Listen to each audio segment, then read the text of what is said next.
The Black Forest region of southwest Germany is world famous for its cuckoo clocks, which have either 1-day or 8-day movements, meaning that's how long they run on one winding.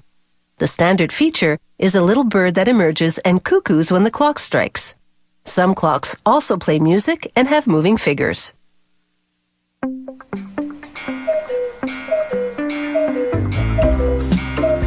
The intricate carvings that decorate many cuckoo clocks start out as a block of linden, a soft wood that's easy to carve.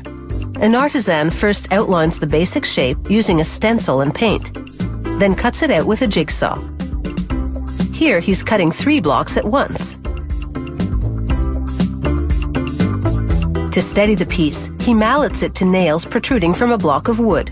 Then he begins carving, using up to 50 different knives to sculpt exceptionally fine detail. The clock cases these carvings decorate are made of pine or plywood, depending on the model. Often a case has no carving at all. Instead, an artist paints an elaborate design. Some cases feature a combination of painting and carving. The technical artistry is on the inside. The clock's brain, called the movement, is a system of brass and steel gears. It keeps time and triggers the cuckoo function. The components and configuration vary according to whether it's a 1-day or 8-day movement. Workers sandwich the movement between 2 brass plates, connecting them at the corners with long screws. Then on the outside, they install the mechanism that times the chime.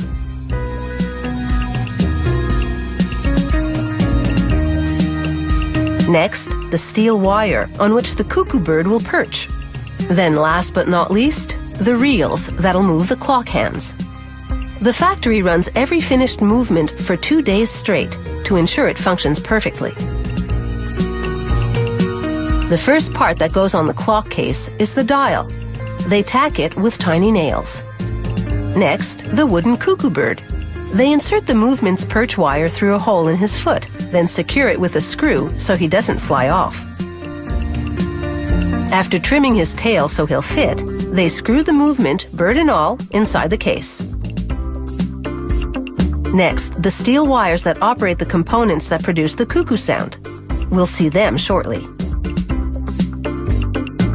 And finally, the dial's wooden hands.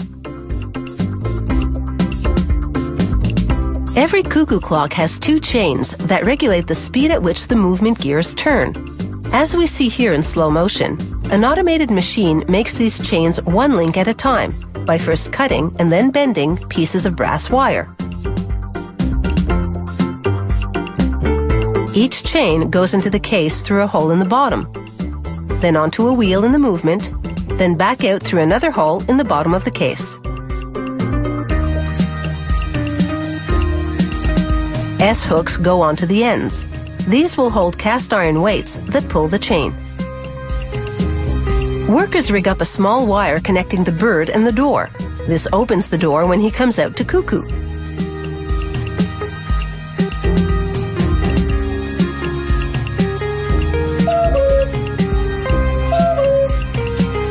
As this demonstration shows, the bird's cuckoo is actually the sound of air pumping in and out of 2 miniature bellows. Before each cuckoo, the hammer on the end of this steel wire hits a tiny gong. The number of gong cuckoos indicates the hour.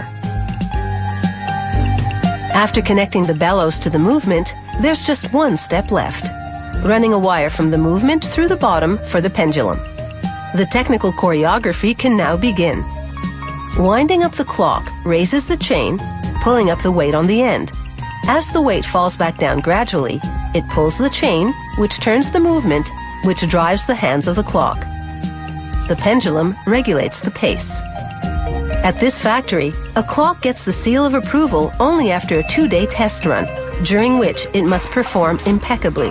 It's this attention to detail, both artistic and technical, that makes these traditional German cuckoo clocks such timeless treasures.